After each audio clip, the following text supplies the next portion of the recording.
I want to talk to you about when the pain gets too much.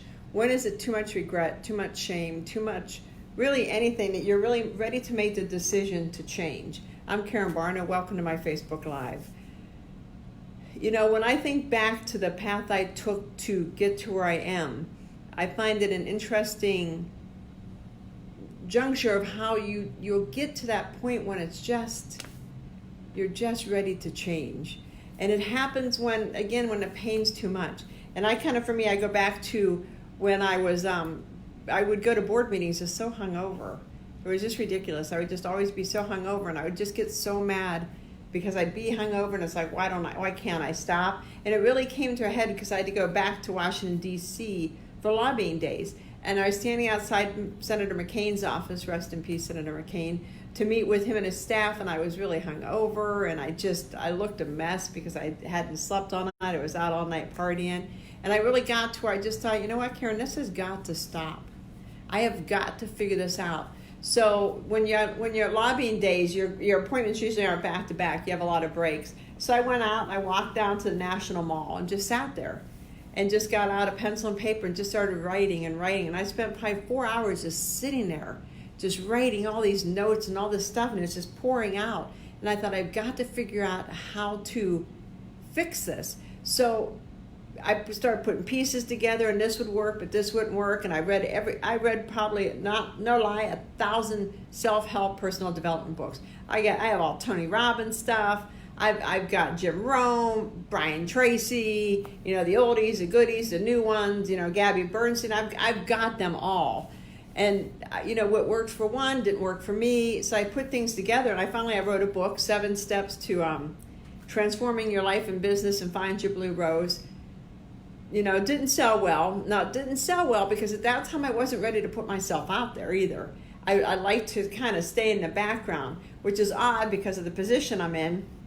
But I wasn't ready because I just had so much guilt and anxiety over why I couldn't get out of my own way. Why couldn't I quit drinking? Why was I homeless at one point? Why did things not work out for me? Because it seemed like things would work out really well, and then I would blow them up because I wasn't ready to accept good things into my life. So I kept putting stuff together and, doing workbooks and figuring things out. So I finally, and on Monday, I'm going to debut it. It's my 5 proven steps to healing your childhood shadow imprint and reclaiming your power. Everything begins and ends with our subconscious mind. Everything begins and ends with what's inside of us. So when you do things and you don't realize why you're doing it, when you have a big meeting the next day and you feel the need to just drink and drink and drink, or you get money and you spend it on stupid things because you just don't want anything good to happen in your life. You can't accept good, so you're always pushing it away. Or you do everything you can to keep yourself in shame. I had to develop this program because once I started figuring things out, my life started falling in pieces.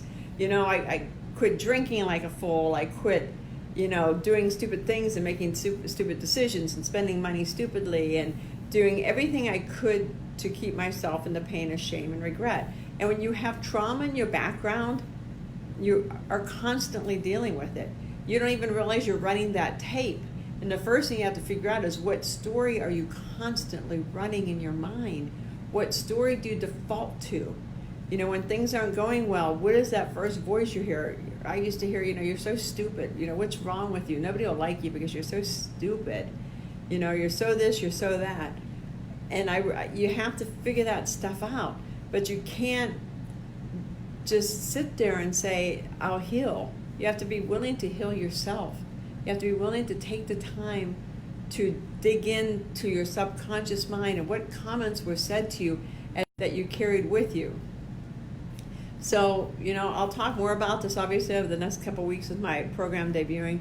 I just want you to know that if you have trauma in your childhood, if you're not where you want to be, if you're not the exact person you picture yourself to be, or if you keep settling for less than, you could do this, but you settle for that, then let's work together. Let me help you, because I want everybody in this world to be at peace, inner peace. The world itself, who knows? But I want everybody in this world to be in inner peace. I want everybody to be happy. And I want people to, especially women, I want us to stop living in regret. Especially when you regret things that weren't even your fault. It was done to you, not by you. So, tune in Monday when I talk a little more about my class. But I want you to know that if you're in pain, I can help you get out of pain. I really can help you. I hope this helped. If you have any questions, let me know. Leave comments below. Stop living in shame. Stop living in regret. Stop living a less than life. Live a more life. You're put on this earth for a purpose. Step into your purpose and be great. Talk to you later.